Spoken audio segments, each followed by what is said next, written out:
안녕하십니까. 공병호 TV의 공병호입니다. 유권자들이 선거를 통해서 자신의 선호도를 표현한 것과 마찬가지로 기업들은 국내 설비 투자를 증가시키거나 아니면은 대안으로 해외 직접 투자를 증가시키면서 자신의 선호를 드러내고 있습니다.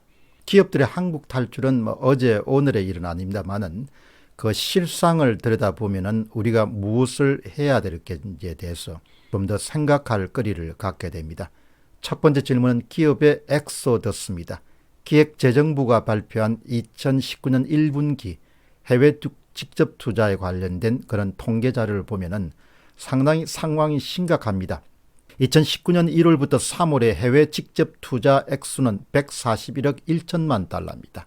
1년 전인 2017년 같은 기간에 비해서 무려 44.9%가 증가한 규모입니다. 분기별 투자 액수로는 역대 최고치고 증가율로는 2017년도의 1분기인 62.9% 이후에 2년 만에 최고치를 기록했습니다.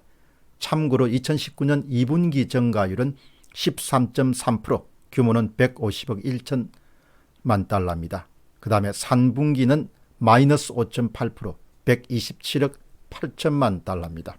또 다른 통계를 보시기 바랍니다. 한국수출입은행에 따르면 2018년도 한국의 대기업 및 중소기업 해외 직접 투자 액수는 478억 달러입니다. 약 55조 5천억 정도입니다.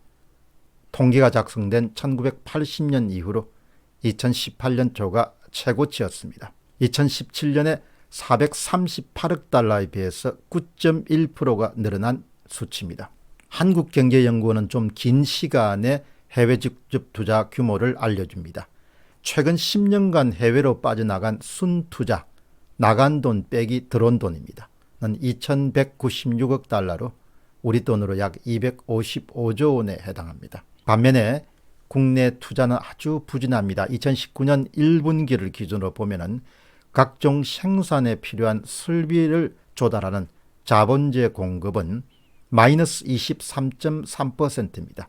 국산은 마이너스 25.6%, 그 다음에 수입산은 마이너스 18.9%를 기록했습니다. 국내 설비 투자는 크게 줄이고 대부분 공장과 설비를 해외에 주력하고 있다. 이렇게 결론을 내릴 수가 있습니다. 다음 질문은 결정적인 요인입니다.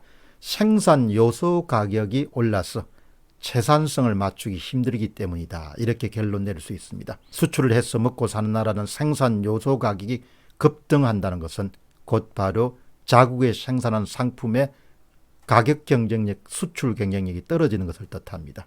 최근의 수출 감소는 이 같은 요인도 매우 깊은 연관성을 갖고 있다. 이렇게 결론 낼 수가 있습니다. 어느 정도 생산 요소 가격이 급등했냐는 부분을 잘 드러내는 지표는 제조업 단위 노동 비용이라는 자료가 있습니다. 단위 노동 비용은 한 단위의 생산에 투입되는 노동 비용을 지수화한 겁니다.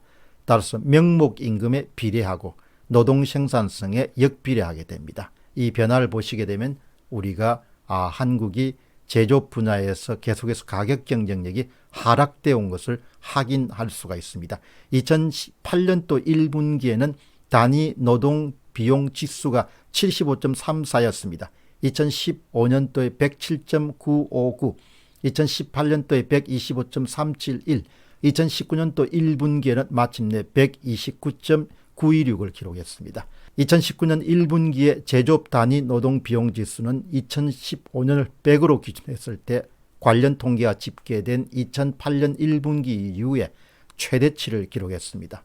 그리고 전기 대비 2017년 1분기 대비해서 25.6%가 늘어났습니다. 제조업의 단위 노동 비용 지표의 급증에는 곧바로 최저임금의 연속적인 인상이 결정적인 기여를 했습니다. 반면에 노동 생산성은 계속해서 뒷걸음질을 치고 있습니다. 명목임금과 노동 생산성 사이의 격차가 점점 벌어지고 있습니다. 돈은 많이 벌는데 생산성은 계속 떨어지는 그런 상황이 우리나라에서 발생하고 있는 거죠. 2015년도에는 명목임금 빼기 노동 생산성이 4.8%였습니다. 그런데 2016년도에는 9.1% 늘어납니다. 2017년도에는 9.3% 늘어납니다.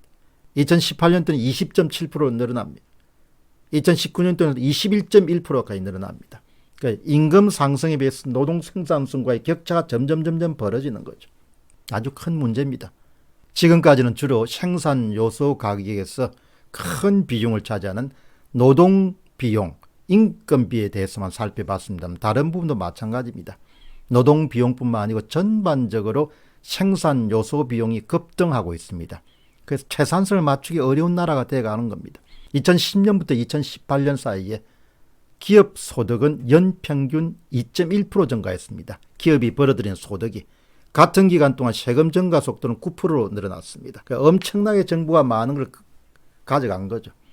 그럼 기업에다가 가계를 대가지고 가계와 기업은 그러면 2010년부터 2018년까지 얼마 정도 빠른 속도로 소득을 늘렸냐? 3.7% 정도 증가했습니다. 반면에 공적 부담, 세금과 각종 국민연금 등 사회 부담금을 합치면은 무려 8.2% 증가했습니다.